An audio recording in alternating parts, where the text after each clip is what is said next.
Good morning, ladies and gentlemen, and welcome to the show on this Thursday, March 23rd, 2023. Thank you for tuning in. Listen, I'm glad to have you guys here. Now, here's the thing.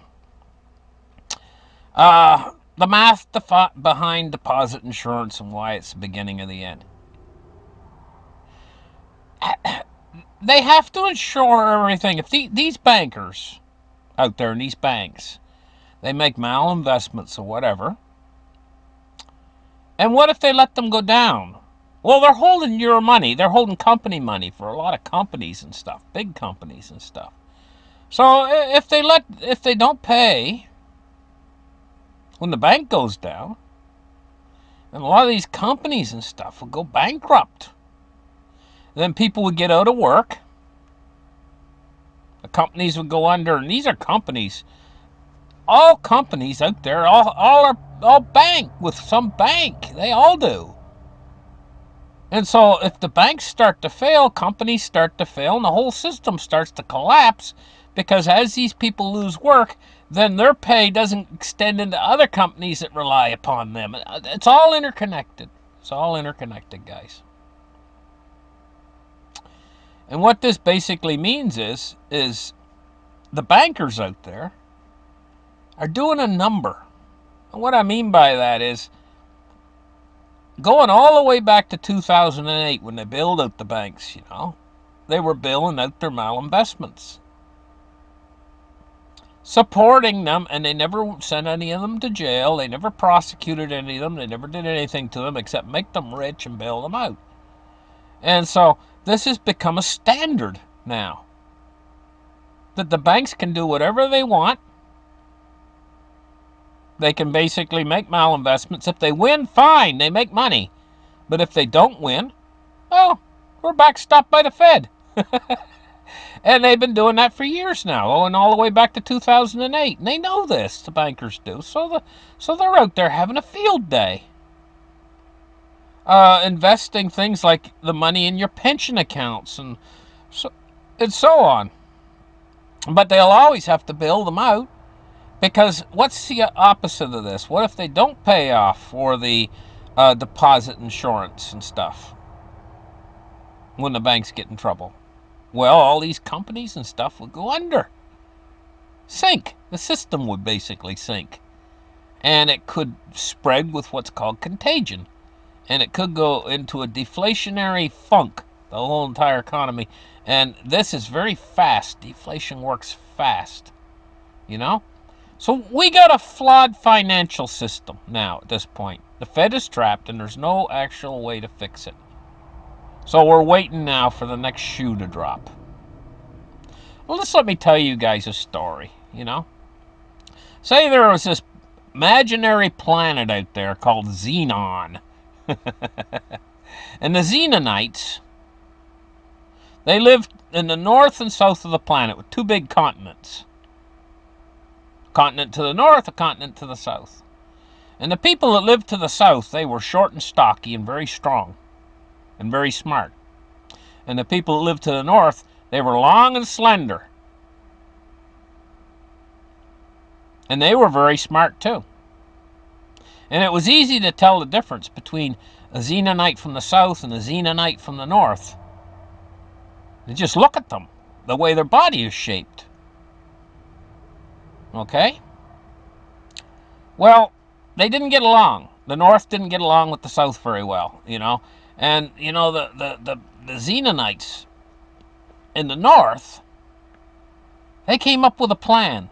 They wanted to take over the south, and they wanted to subjugate all the people in the south. And they came up with a plan.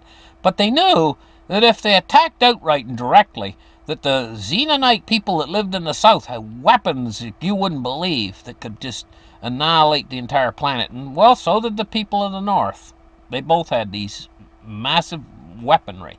So they knew they couldn't fight directly. But they noticed that there was a flaw in their system. And they exploited it. So what they did was they started to compromise. The Xenonites of the north started to compromise the Xenonites of the south. And they started to infiltrate within their government, within their media. They'd find individuals that they would pay off on the QT, and nobody knew about it. They were very careful about this until they started to control the media. They started to control the financial system. They started to control the governments from within. And then what they did was they started a small war, not a huge war, but to help drain the Xenonites from the South, to help drain their finances down, the short, stocky people of the South. Drain their finances down. And then they started to infiltrate. They started to use the media, and they started to use tactics to scare the people of the South, and started to use a certain type of propaganda that would make them think that the world was coming to an end, and make them so that they would be so agitated that they would be in the streets fighting one another. And they divided them amongst their political parties, left and right wing. And they kept working at this, and they kept using the small war they had going to drain the funds out of the southern Xenonites' coffers. You know? And so at a certain point in all of this, the southern Xenonites went into a revolution. The people against the government against the people, the factions, different factions and everything else. And they dissolved into a point where their financial system basically wouldn't function any longer properly. You know, so after the war was over, the Xenonites from the South, a few of them made friends with the Xenonites from the North, you know, and they everything started to function again. They said, well, how did you do it? How did you take us over? How did you subjugate our whole country? And, you know, one of the leaders, he told them then, because it was over, he could tell them how they did it. And they were amazed. They said, we were so powerful. We were so mighty. Our men, our soldiers were so strong. Our arms were thick like tree trunks. And you were able to beat us so easily. And this is amazing. It was a Trojan horse. It's just a story. But, you know, I mean, we got stuff going on our planet to worry about. And our financial system is got a flaw in it. And the big flaw in it is our currency. What we use for money is all created from debt. And it basically works like this. You know, this is how it works. They create a loan. All of what we call money is created from a loan or credit. Credit is extended, and then on the other side of that, the person that takes the loan now has that money's created from debt. So credit is debt. Okay, I know this is a very complicated system, but basically how it works is when they create that credit or that debt and they loan it out, they don't create the money of the interest. And interest accrues. It's gotten so bad to this point, you know. I mean, we got basically $2 trillion in outstanding bills. If you took all the money out there, what you call money, the money supply, is $2 trillion. I mean, okay.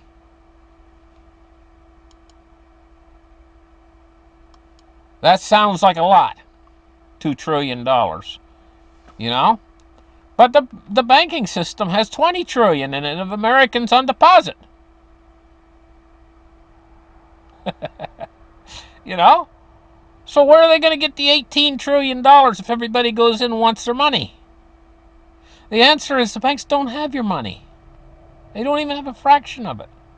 They only carry enough if some guy walks in off the street and decides to take some money out of his account, a couple $1,000s. Yeah, they can cover that. Of course. You know? But if everybody goes in and wants their money, the money doesn't exist.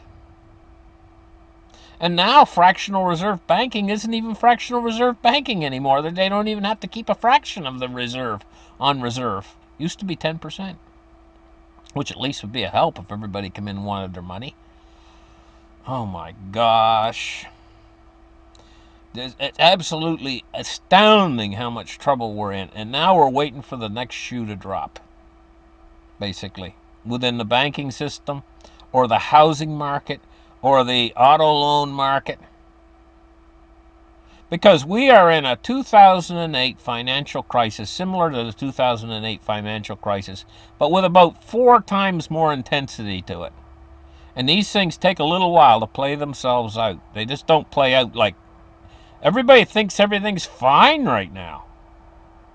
It's begun. What I call the Kraken has come awake.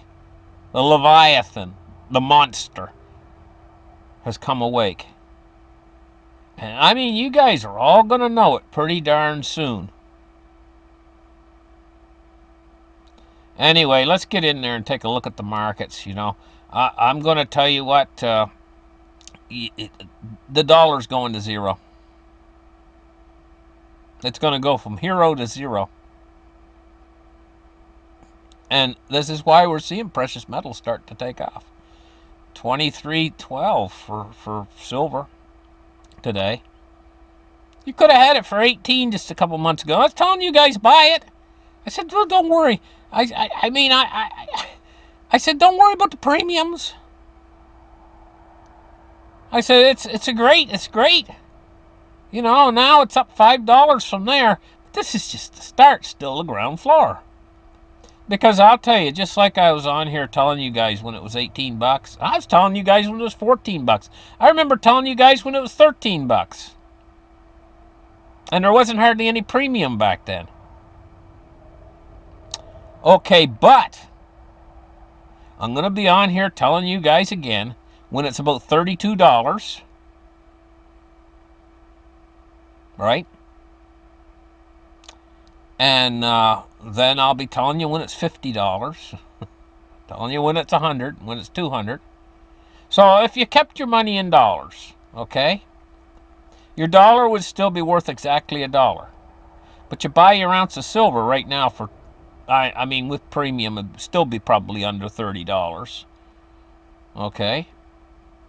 And if it doubles in price, that means your dollar's now worth $2. The bank ain't going to do that for you. Your dollar will still be worth $1. They ain't going to give you any interest on it or anything. In fact, the banks can just go under, and you'd have to rely upon...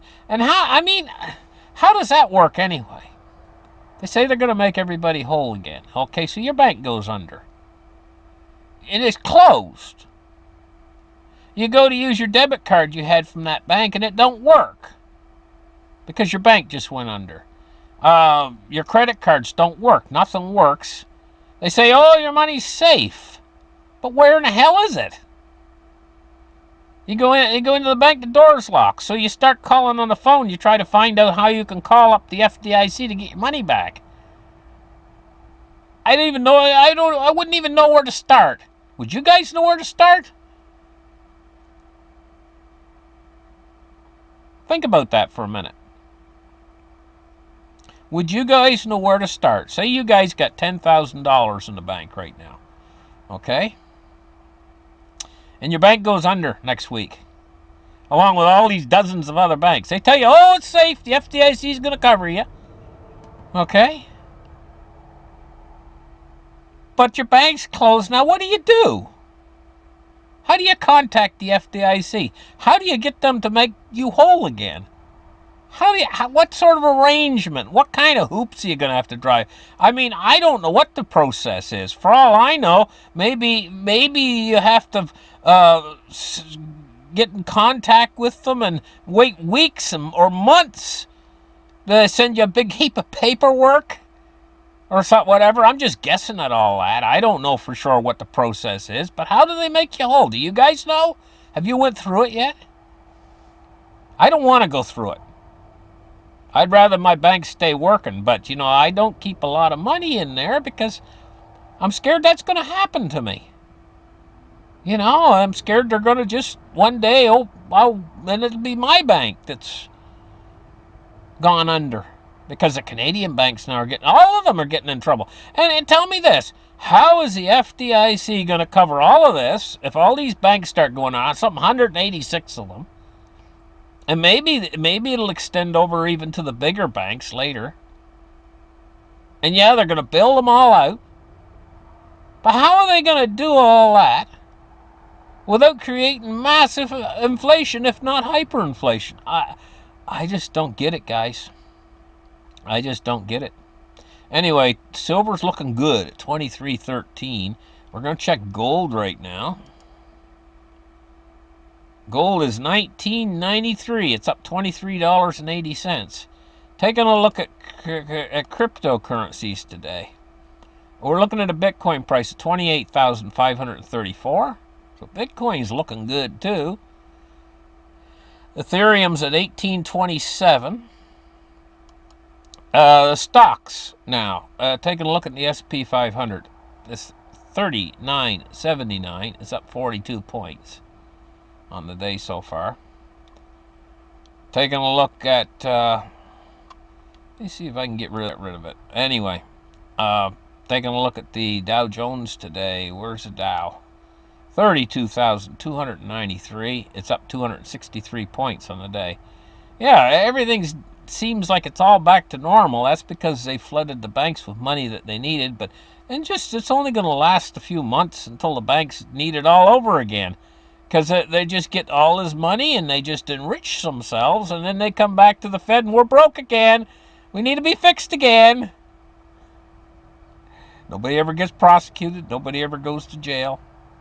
We need to be fixed again. We need a big bailout again. They're hooked on it. It's their drug. But it's the drug that keeps them riding in their Lamborghinis and their Ferraris and buying their houses in the Hamptons, all on our backs, and we have to pay for it all. How do you guys like all of that? How do you like paying for them? So they can live the lifestyle. They can have this boat, that's like 80 feet long and got like 16 turbo engines in it, and they can fill it up with gas, and it takes 30,000 gallons of gas, and they can just hop in it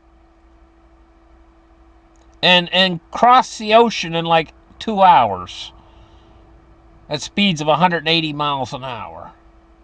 And that's just one of their toys.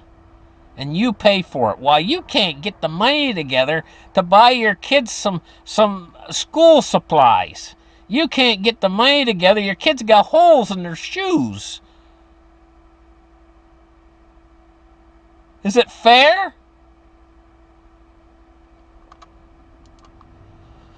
Crude oil, $70.81.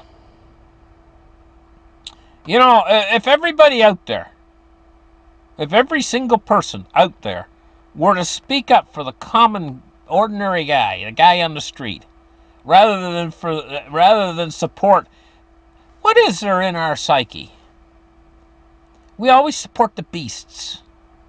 Like in wrestling, who's the one they all chant for? Yay, yay, yay! The guy that's like 800 pounds and can pick the other guy up and break him over his knee. The big, powerful brute, the most evil, rotten, that's the one they all root for. The biggest, strongest, meanest, baddest actor out there. Right?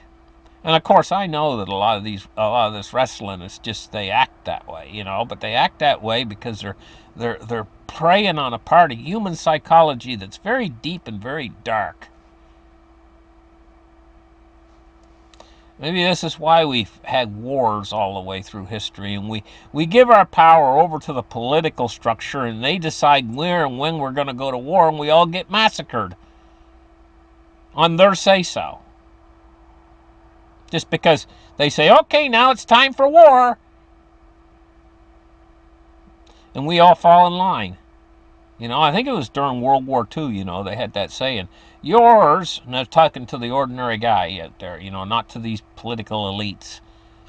They say, yours is not to question why, yours is to do or die. Well, see, that's the big one right there. They do not, when they give you an order and they tell you do this or do that, they want obedience. They don't want you questioning it. Why? They don't want, that's the one thing they don't want you asking is why. Because they got no reason for it. They don't have a good, legitimate, valid reason for it. Been that way all the way through history. A bunch of psychopaths in charge. And this is another deep, dark part of our human nature, of our species. In fact, this whole thing about sovereignty has come down from the kings and stuff, and the wars, them waging wars against one another. And that was one thing back before nuclear weapons. Maybe they could get away with that. Yeah, bloody battlefield with all the dead men on it. But it didn't destroy the earth.